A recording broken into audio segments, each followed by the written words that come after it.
I'm in Washington, D.C. right now, and I want to visualize for you what it would look like if a nuclear weapon landed on the nation's capital. So, for our scenario, there is a nuclear weapon headed towards the city right now. A large nuclear weapon flying, headed towards Washington, D.C. The actual bomb is actually in here. This cone that's about 2 meters tall, 6 feet. It's falling back into the atmosphere. Here it comes. And then, for a moment, right here is the hottest thing in our solar system, hotter than the sun. 100 million degrees Celsius as it expands out. Everything around it turns into dust. I mean, smaller than dust. Atoms are ripped apart. This fireball instantly vaporizes everything within a half-a-mile radius. And here comes the blast wave. A wall of high-pressure air that is moving faster than the speed of sound. It creates wind behind it that is faster than anything ever observed in nature. Everything within 2.5 miles is leveled. And then there's the heat wave, which burns everything within 5 miles. Nearly everyone in this city is either dead or severely injured. Everything that can be on fire is now on fire as this huge mushroom cloud rises into the air, dragging with it a storm of dust, dirt, and debris. But this isn't normal dust anymore. The bomb has done something to it, to its atoms, making them fall apart in slow motion, shooting out invisible, deadly energy. This poison dust drifts all across this region. It clings to soil and plants and people hundreds of miles away. These poisoned atoms will keep firing off radiation for years, for decades, centuries, even thousands of years. This is a disaster that humans made, and that was just for one of these cones. A rocket fired from an American submarine can carry 8 of these cones at once. If all of those hit one target, it would be a much worse situation.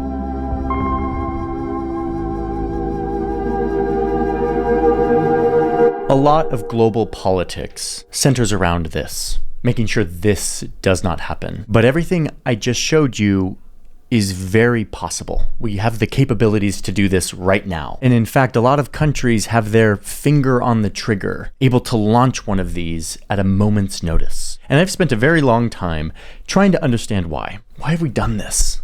And why these nuclear weapons, which were famous during the Cold War, are back. They're back in a new way. They're once again becoming the center of global politics. We are entering one of the most dangerous periods in nuclear history. We're on the cusp of this third age. That nuclear is back. That's Sam from Search Party. He also made a video about nuclear weapons, but it's different than mine. It went live yesterday. In this video, I'm going to show you how these things work, what countries have them, and how they're used on the global stage. And then Sam's video will take you into this specific moment in time and what to look out for going forward. Help you understand why nuclear weapons are back on the world stage. We're headed into a world that is more and more informed by nuclear weapons and nuclear politics. So it's time we start paying attention. Let me show you. Everyone's telling me that they don't like that my screen shakes. Listen, I can't help it. This thing's big, it's unruly. Sorry. Okay, so what is this thing? Well, it's a bomb, obviously, a very destructive bomb. And it's one that messes with the very building blocks of everything, the atom. Atoms are the tiny building blocks, which make up everything in the world. So an atom, of course, is the smallest unit of matter, right? And it's made up of several subatomic particles, electrons, protons, neutrons. I talked to Destin from the YouTube channel SmarterEveryDay. He's a real scientist, engineer. He's making a bunch of videos on nuclear energy. And I talked to him because I wanted to make sure I was grounded in my understanding of the physics of a nuclear bomb. Everything is atoms. Everything that you can touch, the air, everything is atoms. Different kinds of atoms. And these atoms have a little secret hiding in them. Every single atom can be turned into energy. Like actually matter, like atoms and energy are the same thing, they're just in different states. When I was growing up, Dad used to always say matter is frozen energy. Like this could be turned into energy, and actually a lot of energy that could like fuel a car or like power my house or like fly me to the moon. And it doesn't take that much mass to create a lot of energy. Let me show you this really quick. This little piece of metal, this is probably a little more than a gram, not very heavy, not a lot of mass, right? If we zoom way into this little clip, you're gonna see a bunch of atoms. Now, there are some powerful forces working on this atom, keeping the nucleus really tightly glued together, keeping the atoms separate from each other so they don't like blob into one another. And thank God for this, because otherwise nothing would be solid. You would sit in a chair and just sort of fall through. There's a lot of forces happening down with the atoms, keeping everything stable, everything solid. We like these forces. They make it so that my little paperclip thingy doesn't explode and everything doesn't just sort of spontaneously come apart. Stable, good. Those forces, those subatomic forces are very, very strong. Now you can break these forces holding atoms together. If you rock their world hard enough, they will kind of rearrange. They will break, and then they'll quickly like reorganize to try to form some sort of stable atom. But in the process, a little bit of matter is left with nowhere to go. It can't bond to anything. And so it spontaneously turns into energy. Every single thing around you, everything, could be turned into energy, an enormous amount of energy. How much energy? I'm glad you asked, because this is the moment that I've been waiting for since I was a child, where in my real adult career, I'm going to be able to invoke the famous equation of our very own Albert Einstein. Yep, I'm doing this. I'm doing the chalkboard thing. For those of you who already know about E equals MC squared and exactly what it means, like skip 45 seconds ahead, because I'm about to explain it in a way that I've always wanted someone to explain it to me, and I'm gonna do that for you.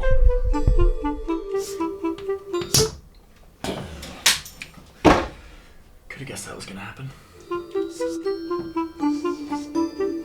So, what does Einstein say about how much energy is contained in my little paperclippy thing? The E is energy. The M is mass. How much mass are we turning into energy? And the C is the speed of light in meters per second. Speed of light. The mass of my paperclip is 1 gram. Because this is in kilograms, it's going to be 0.001. I just need to times this by speed of light squared is about 299 million meters per second, but we have to times it by itself, which comes out to be 89 quadrillion 875 trillion 570 billion 873 million 681,764. Whoa. So my paperclip mass times this. Einstein says we have to multiply that big number by the mass of this paperclip to find out how much energy is inside of it.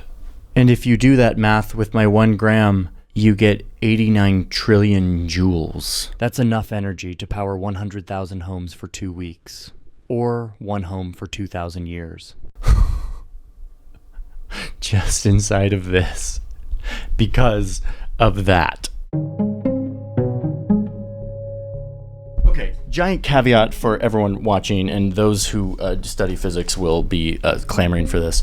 You can't actually do that with like an iron paperclip. The amount of energy you would need to like turn this into energy would sort of be more than the energy you get out of it. To actually do this, to release the energy from matter, you need different kinds of atoms, like big unstable ones like the ones we see in uranium. My point here is not that this is ever going to like break and turn into energy, but that when you mess with atoms, the bonds within atoms, and you release a little bit of matter into energy, you don't need very much to create a huge amount.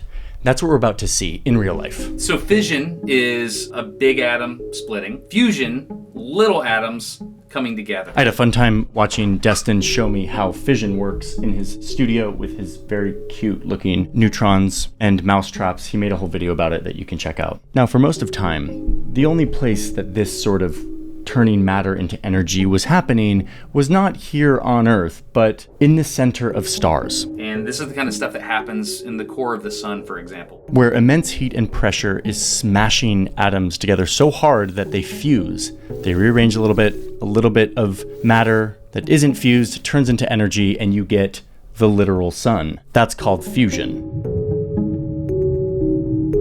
But then, in the 1900s, the humans on Earth decided they wanted to start to do something like this themselves.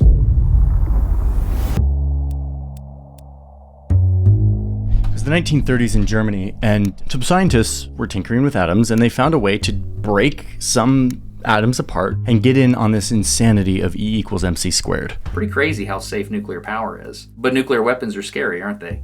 Yeah. When uranium-235 exists in nature, it's not real happy. It's kind of unstable. If a U-235 atom ever gets hit by a neutron, which I happen to have a neutron here. If U-235 ever gets hit by a neutron, then it gets really unstable. And then it breaks apart. That right there breaks into two other atoms. I threw my neutron across the room. That's dangerous when you got U-235 around. I think of U-235 like a mousetrap. So if you think about it, you've got this atom chilling out, and it's got all these neutrons right there, ready to go. If it ever gets triggered, then it will fire, and it will throw off these other neutrons, and they go off. And so if you have a clever arrangement of more U-235 atoms around that, then you can start what's called a chain reaction. Those neutrons bombard other uranium atoms, causing them to split and split still others. The result? A chain reaction. They were doing fission, the breaking of big unstable atoms apart. And this wasn't as powerful as the fusion, the combining of atoms that's happening in the center of the sun, but it was still unlike anything the world had ever seen. Under Hitler, the country was becoming the dominant power in Central Europe. Germany was kind of getting ready to take over the entire world, and so they thought, what if we weaponize this new nuclear breaking thing we invented? And Einstein, the E equals mc squared guy, was alive at this time and watching his equations be turned into weapons. And Einstein writes this letter to the American president, urging the US to make the bomb before Germany does. And this is where we get into Oppenheimer, the Manhattan Project, brilliant physicists building atomic bombs in the desert, racing against time during World War II. The US, of course, wins this race for the nuclear weapon. They drop 2 of these fission bombs on Japan in 1945. The war is over, and the world has changed forever. Nothing would ever be the same. It was the beginning of a new way of global conflict. A few years later, the Soviets made one of their own, and thus begins a new race. Who can make the bigger bomb? And this is where the US is like, let's not just do the thing where we break atoms apart, let's do what the sun is doing, fuse the atoms together.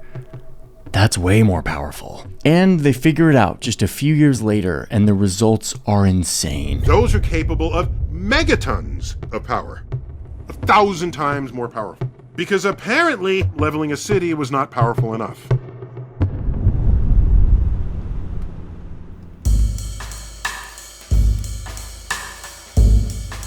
Let me show you what today's nukes look like and how they work. This is a modern nuclear weapon, sometimes called a thermonuclear weapon, hydrogen bomb. This cone is about the same height as an American male. And the actual bomb is in here. We don't know exactly how big it is, but we know it's shaped like a peanut. This cone needs to be mounted on something to deliver it to the target. In this example, it's on a huge rocket that flies to space, can carry this nuke like over 1,000 kilometers away. Eventually, the rocket part falls away, and the cone starts falling towards its target. And then, when it hits its pre-programmed altitude, it detonates. But watch what happens. This is crazy. It's actually 3 bombs. It starts with just a regular old explosive bomb, no nuclear stuff yet. But this bomb inside of this very small peanut-shaped space triggers a fission bomb, the first type that we invented, the one that overcomes the forces keeping an atom stable and breaks them apart and turns a tiny bit of matter into a huge amount of energy. So there's a fission reaction happening, and that shoots out a huge amount of energy at the speed of light that bounces off all these shiny beryllium walls. And then it hits this, and this is the final one. It's so hot in here, 100 million degrees Celsius, that we're basically in the core of a star. It's actually hotter than the core of our sun. Hot enough to do things that stars do. So now in this third bomb, the big one, hydrogen atoms are being smashed together into a new form. A little bit of matter is escaping into E equals mc squared, being multiplied by the speed of light squared, and what you get is total destruction.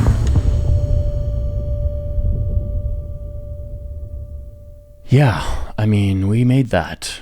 That is possible. Those big ones have never been used in war, and hopefully they never will. Okay, but how big are these? Let's put them on a city. My city, Washington, D.C. Terrible thought, but we gotta do this exercise. If you were to drop a fission bomb, like the ones we dropped on Japan, that killed hundreds of thousands, it would look like this. Upgrade that to a fusion bomb, like the ones deployed today, and it would look like this.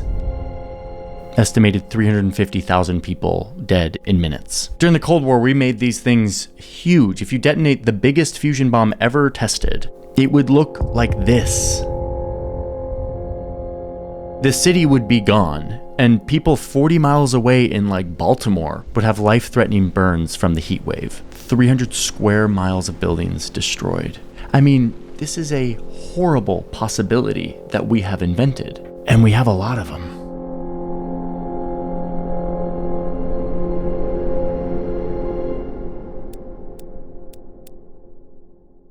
Let's look at a map. I like looking at maps. We can't go too long without looking at a map. Today, there are around 12,000 nuclear warheads somewhere on Earth. That's 12,000. 12,000. That's enough firepower to level every sizable city on the planet several times over. The world used to have way more, like more than triple that during the Cold War. Almost every one of these nuclear warheads today is in the hands of 2 countries, the US and Russia. But in total, there are 9 countries that possess these destructive bombs. And one of these countries doesn't admit that they have nuclear weapons, but they do. And America's nukes aren't just in America. They're scattered all over the world, in ally countries, on land, in air, deep in the ocean, lurking in submarines, in a configuration that the US calls its nuclear posture. It's one of the most important parts of America's military strategy today, and we're about to see how it actually works in real life. Because these 12,000 nukes shape our entire world. Their threat is ever present, and so it turns the chessboard of geopolitics into a different thing than it was before.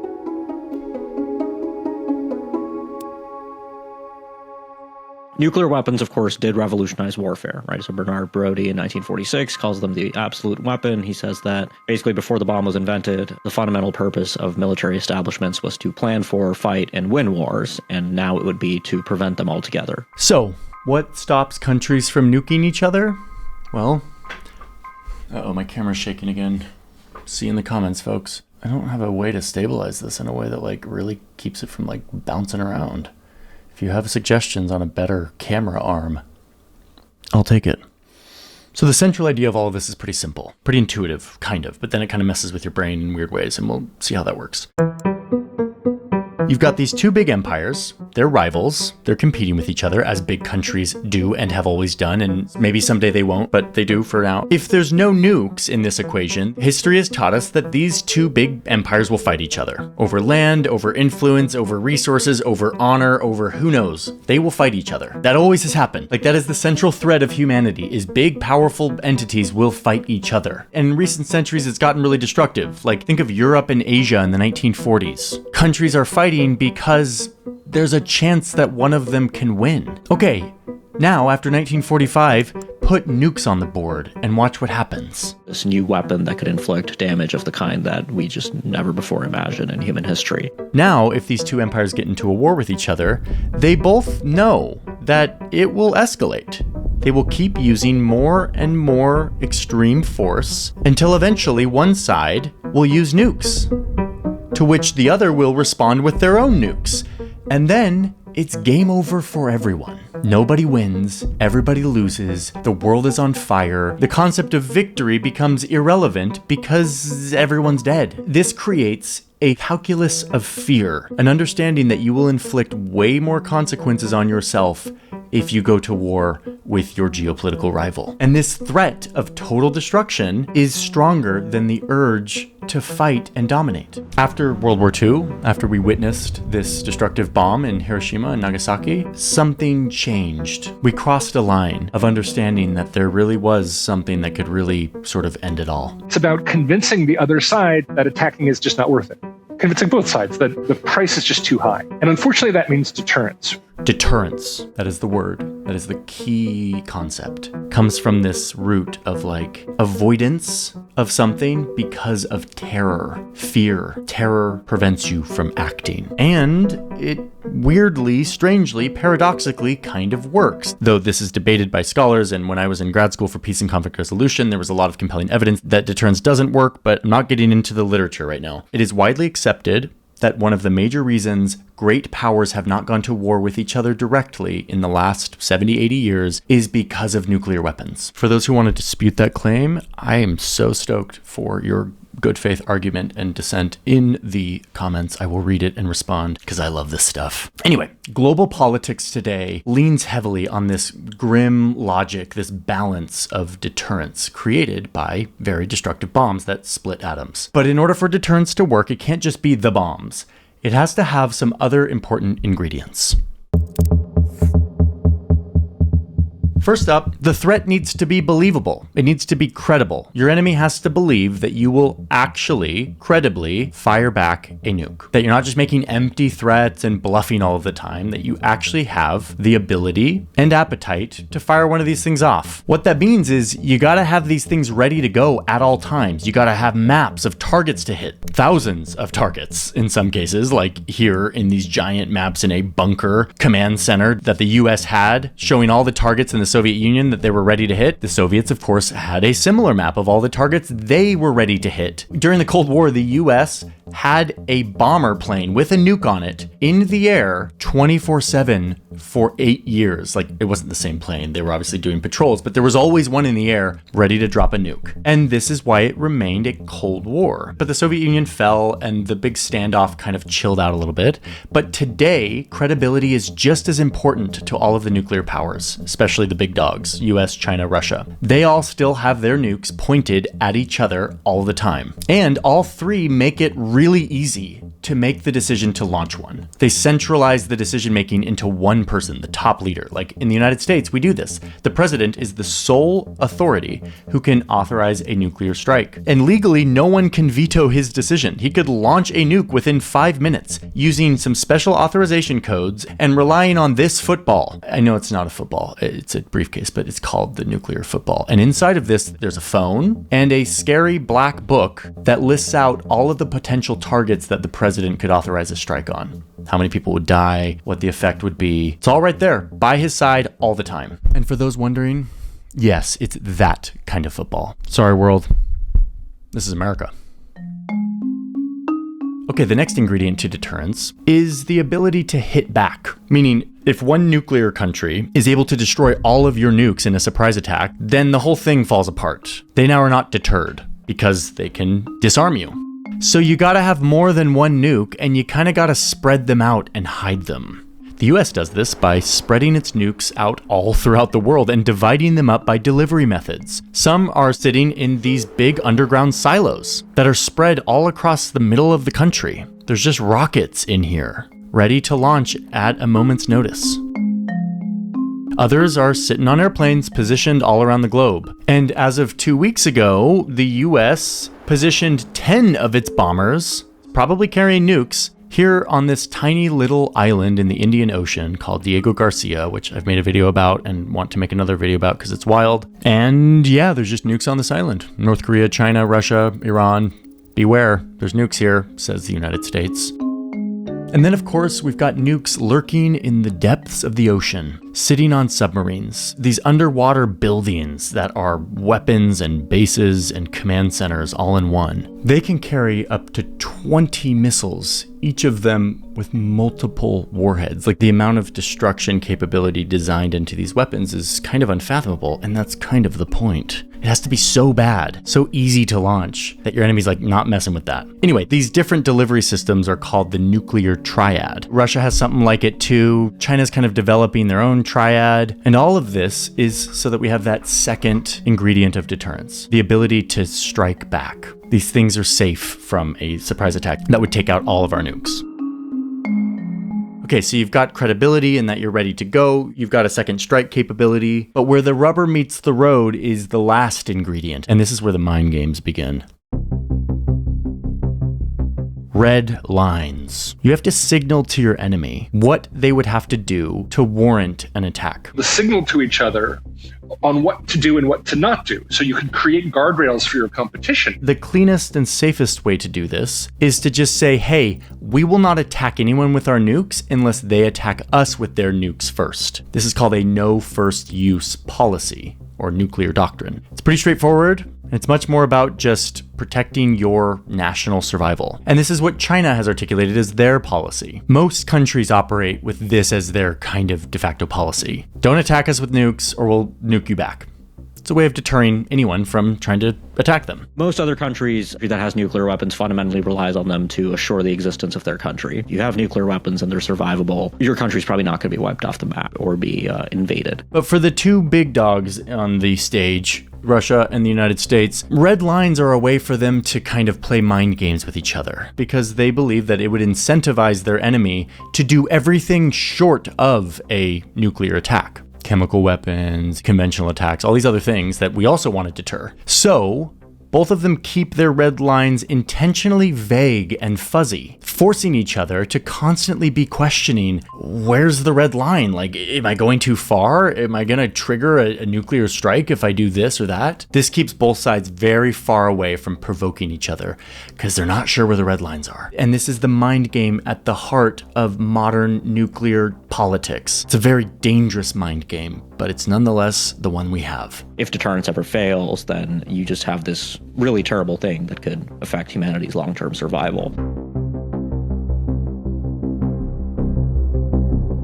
Okay, now time for some payoff. I'm going to apply this to the real world. We've been doing this kind of like conceptual, theoretical deterrence talk. I'm now going to show you how all of these ingredients and this deterrence plays out in the real world. First, Ukraine. People will say, didn't Western deterrence fail because Russia attacked it all? And I would say, absolutely not. In fact, it is a case study of how nuclear deterrence actually works. I'm going to make a list of all the moves and counter moves that these two nuclear powers play on each other. The day the conflict started, Putin announced that he was putting his nuclear forces on high alert. It didn't quite have the intended effect. So like a few days later, he remade the same announcement. This time he had a photograph taken. That's a nuclear signal. But he meant that specifically for people like me who read that kind of stuff to say, oh, they're serious. I better tell Biden that this is serious. Russia has shamelessly violated the core tenets of the United Nations Charter. Putin was very clearly manipulating nuclear risk. He wanted all of Europe to know that Russia had nuclear weapons, and they should remember that. The West immediately responded with sanctions, punishing Russia's economy. But beyond that, there was a big debate. There was some fear, some deterrence. Should we send military troops? Should we send weapons? Maybe just send money? We don't want to cross Putin's line. The Russians drew a number of what they wanted us to believe were very clear red lines. If you supply them with mobile artillery, it'll be World War III. Whoever would try to stop us and further create threats to our country, to our people, should know that Russia's response will be immediate and lead you to such consequences that you have never faced in your history. See what he's doing here? Like, do you see how vague that language is? It's grand, it's scary, it's not specific. This is a blurry red line that forces the West to fill in the blanks for themselves, to think twice before sending troops or sending support, because what if he's serious? All right, your move, NATO. Hundreds of thousands of NATO troops on heightened alert. We're also taking steps to defend our NATO allies, particularly in the East. Putin's saber rattling did instill some fear in the West. So instead of sending troops to Ukraine, NATO deployed 40,000 of their troops to the border, just outside of Ukraine. And then the West responded by doing some signaling of their own, saying that the use of nuclear weapons would result in, quote, catastrophic consequences for Russia.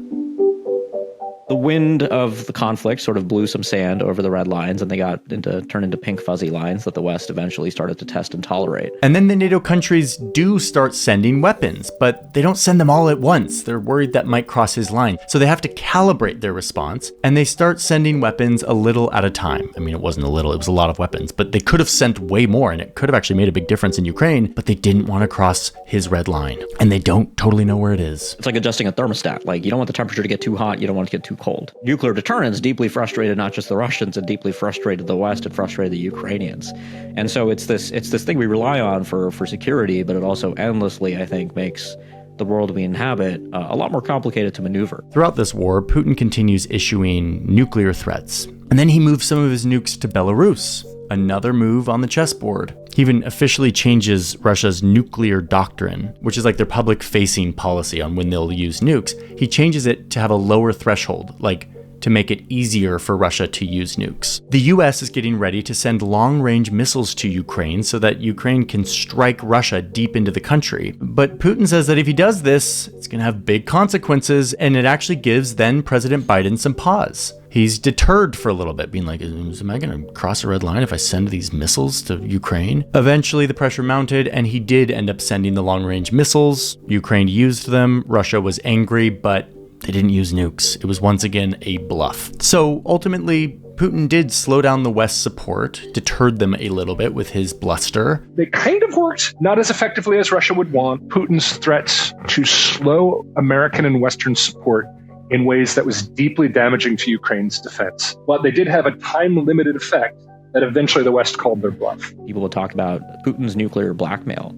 And I'm sorry, I have no love for Vladimir Putin. There is no such thing as nuclear blackmail. It is all nuclear deterrence. What he was doing was practicing nuclear deterrence. We love deterring because it makes our national objectives easier to accomplish. But when the other guy does it to us, kind of ruins our day, and we call it nuclear blackmail. I mean, listen, Russia and the United States, they've been playing this chess game of red lines and nuclear weapons since the 50s. So it's like they kind of know each other's red lines. And most experts I talked to were like, yeah, there was a lot of nuclear bluster, but like it was a lot of show. It was not actually close to a real like strike. That being said, all it takes is like one dude having a bad day and getting emotional about his pride and honor to change everything. It's a really fragile, terrifying balance that relies on like Vladimir Putin's brain. And during a lot of this, you saw like Russian elites and journalists and even policymakers like clamoring to use nuclear weapons to like reset the credibility. They're like, dude, you're losing the credibility. We're going to lose the deterrent.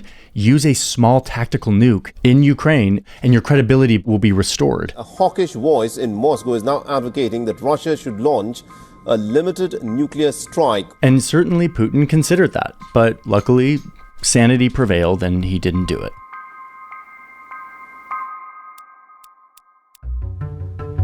So India and Pakistan both have nukes, and this is really the only place where two nuclear powers fight each other directly. India has 172 nukes, and they use them not just to deter Pakistan, but also China. For a long time, India did what the big powers do and kept their red lines vague, using that ambiguity to make their neighbors think twice about trying to take any of this disputed territory up in the mountains. But in an effort to influence stability and be a responsible nuclear power, in the early 2000s, they said they were joining China to adopt a no first use policy, meaning they won't nuke anyone unless they get nuked first. Now, ironically, some have pointed out that this actually invites attacks up on these borders, as we've seen in recent years. So Pakistan has around 170 nukes as well, but they've opted to keep the vague red line that makes India's much more powerful military think twice before attempting to conquer any of this disputed territory.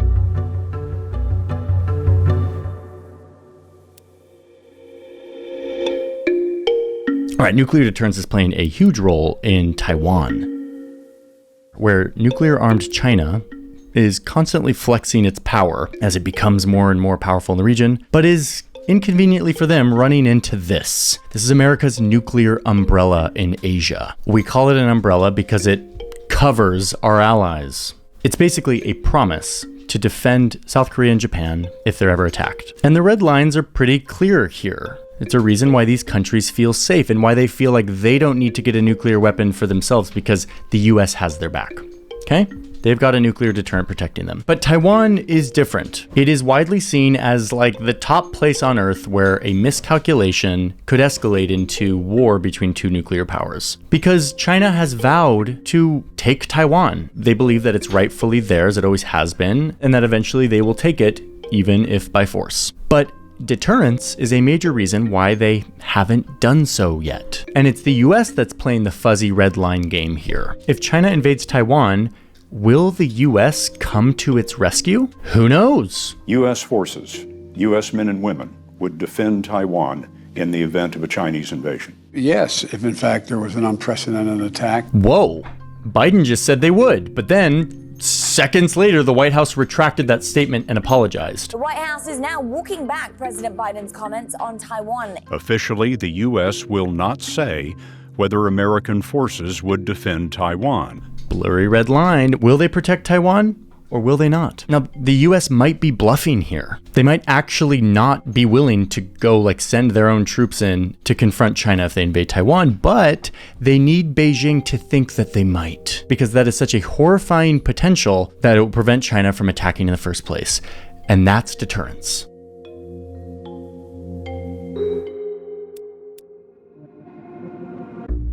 Okay, pan up here to another nuclear chess game of high stakes and irrational minds and fuzzy red lines. North Korea has the world's lowest realistic threshold, I think, for nuclear weapons used today. North Korea's got 50 warheads, and they actually have a very clear red line.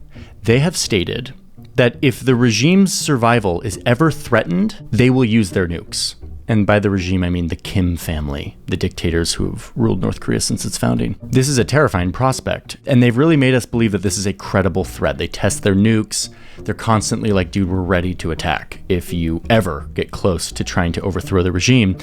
And they easily could. The capital of South Korea is right there. And as of 2017, they've got rockets that could send a nuclear weapon to the mainland United States. So now they really have a deterrent that gives us pause before doing anything to provoke them. When you're the president of the United States and you're deciding whether you're going to run that risk and you're going to go all the way to Pyongyang and remove Kim from power, knowing that he's got 10 ICBMs that could hit one of your cities, that is not a decision that you make in a cavalier manner. And so that is essentially the mechanism of deterrence, right? It is, as Dr. Strangelove says, it is creating in the mind of your enemy the fear to attack. And that is what Kim Jong-un is trying to do. They use their nukes to basically ensure the survival and the reign of power of the Kim family. It's like a core part of what keeps them going. And of all the nuclear powers, they weaponize irrationality. I mean, this kind of theater of being like the crazy dictator with his hand on the trigger is a really powerful deterrent. It's a major reason why the US and South Korea and anyone won't get anywhere near the red line. And it forces the United States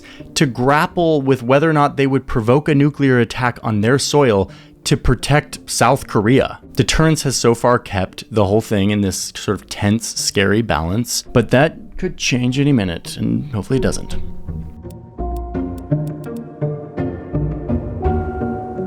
So, can we just stop the nukes?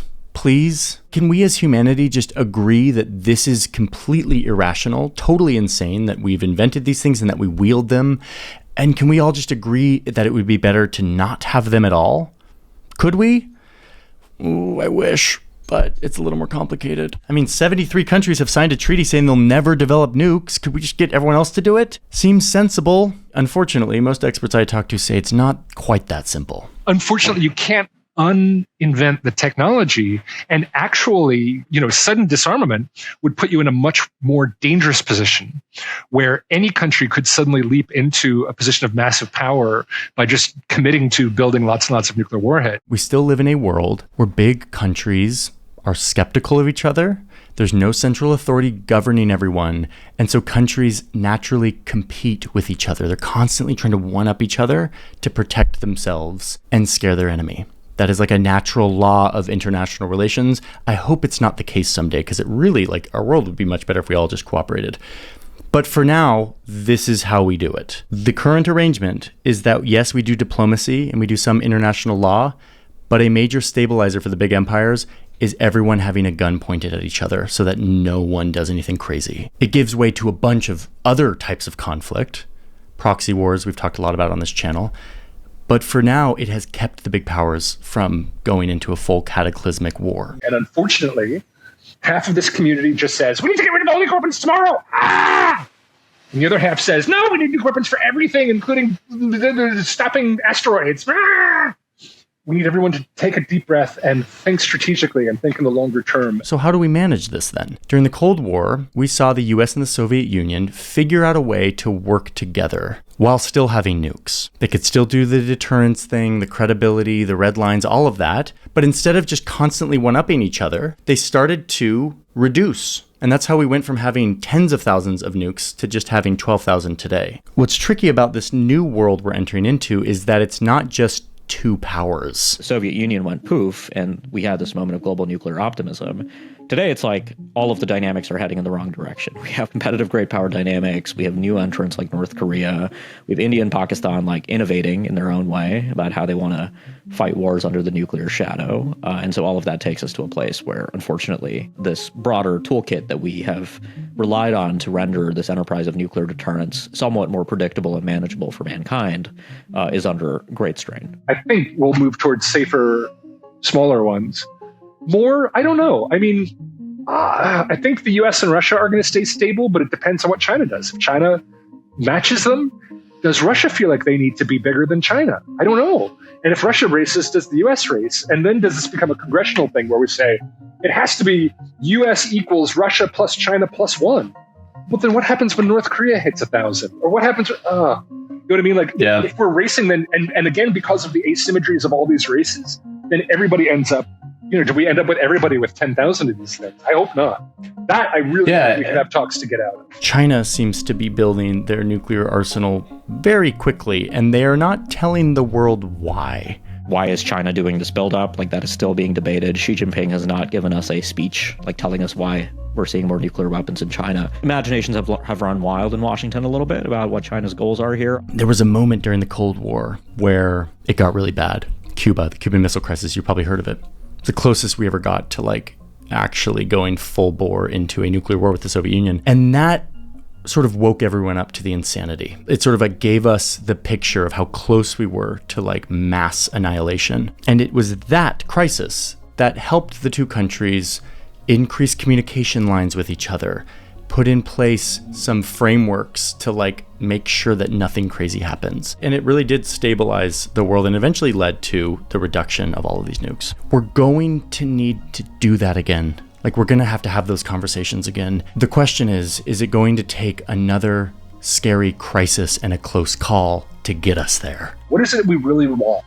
We want peace and stability. We want us all to be able to survive for another generation. How do we do that best? We need to defend ourselves, and we need to redevelop the habit of thinking more strategically and diplomacy and talking to our adversaries in order to try to avoid the next conflict and get to somewhere with peace.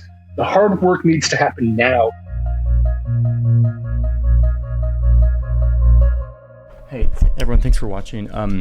Did you know we have 2 other channels that we launched? They're in their early stages, and, like, we're, like, creating what they are now, and you can inform that. Search Party, I think, just crossed 700,000 subs. It is growing. It's geopolitics and sports. Tunnel Vision is a deep dive into internet mysteries. We also license our music. All of the music in all of our videos is custom made by the wonderful Tom Fox, who sits right there and makes amazing music. And if you make videos or commercials or whatever, and you want to license that music, the catalog, you want to, like, have access to all of our songs, you can do that. So yeah, all the links are in the description, I hope. Thanks for being here, and tell me what you want to learn about next. See ya.